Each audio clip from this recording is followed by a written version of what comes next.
The next topic is toroid, right? In the last class we have seen about solenoid. This is toroid. This is nothing but a circular cylinder which is bent into a form of a closed ring.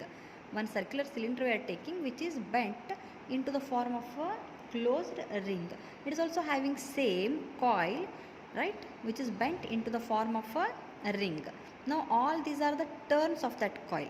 Yes, the number of turns is given by same here. Number of turns is given by n, right? But what change is there? This is a cylinder which is bent in the form of a circular ring or a closed ring, which will be having n number of turns. All these turns will again carry the same current I. But now the total current that is enclosed by this toroid is again given by n into I.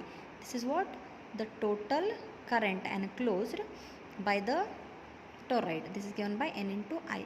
But the change here is, if I want to take the length, there what we are taking is dl, right?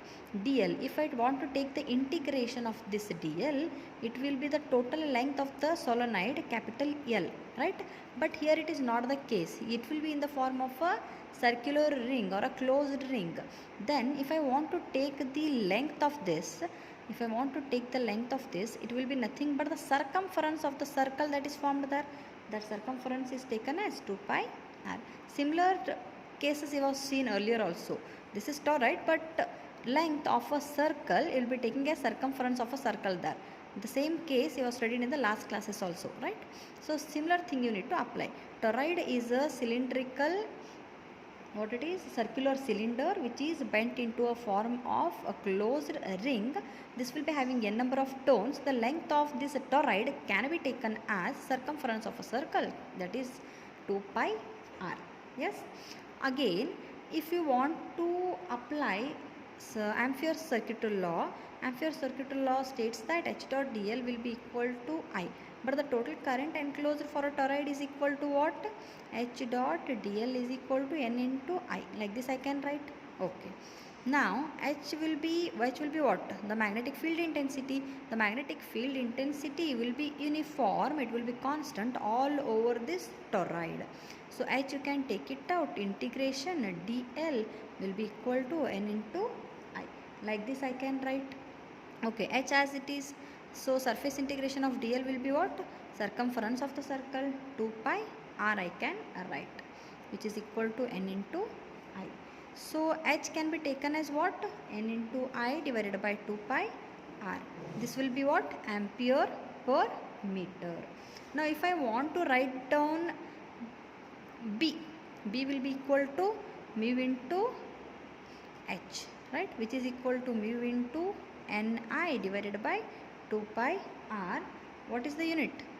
Weber per meter square, right? It is. So this is H and B for a toroid. Okay. So now what we want is inductance of a toroid.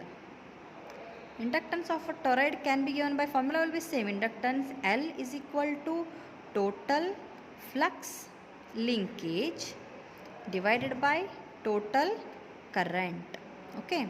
So total flux linkage can be given by what? Total flux linkage is equal to what formula we have used in the last case? The same you need to use, N into B into A, which is equal to N.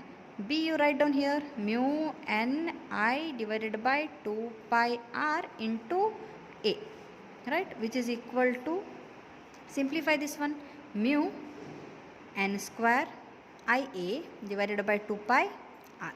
Okay. This total flux linkage you just put in the formula of inductance.